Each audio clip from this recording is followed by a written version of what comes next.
I just listened to the Republican leader, and there was a glaring omission in his speech. He did not mention what the rally yesterday, my speech, or the case before the court was about: a woman's constitutional right to choose.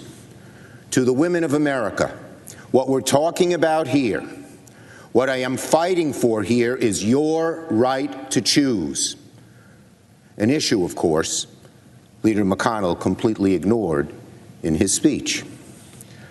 I feel so passionately about this issue, and I feel so deeply the anger of women all across America about Senate Republicans in the courts working hand in glove to take down Roe v. Wade. I just read about a woman in Shreveport who, under the Louisiana law, now before the Supreme Court, would have to travel over 300 miles to exercise her constitutional freedoms. And this is happening in states across the country.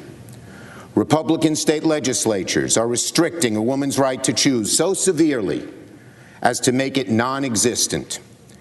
And the courts are now likely to go along because Senate Republicans have confirmed nominees they believe will strip away a woman's rights and fundamentally change this country, going so far as to deny a duly elected president the right to pick a Supreme Court justice.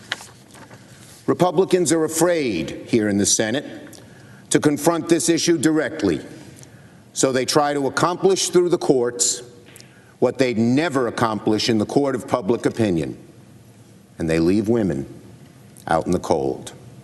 So yes, I am angry. The women of America are angry. And yes, we will continue to fight for a woman's right to choose. I will continue to fight for the women of America. Now, I should not have used the words I used yesterday. They didn't come out the way I intended to. My point was that there would be political consequences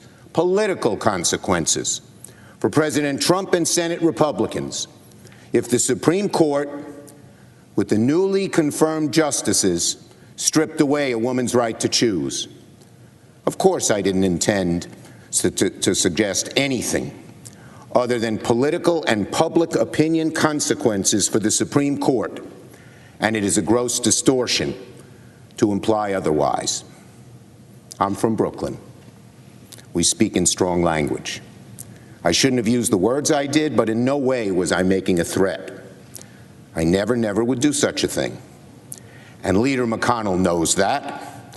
And Republicans who are busy manufacturing outrage over these comments know that too. Now, what will remain long after the clamor over my comments dies down is the issue at hand: a woman's constitutional right to choose and Republican attempts to invalidate it. The fact that my Republican colleagues have worked systematically over the course of decades to install the judicial infrastructure to take down Roe v. Wade and do very real damage to the country and to the American way of life. That is the issue that will remain.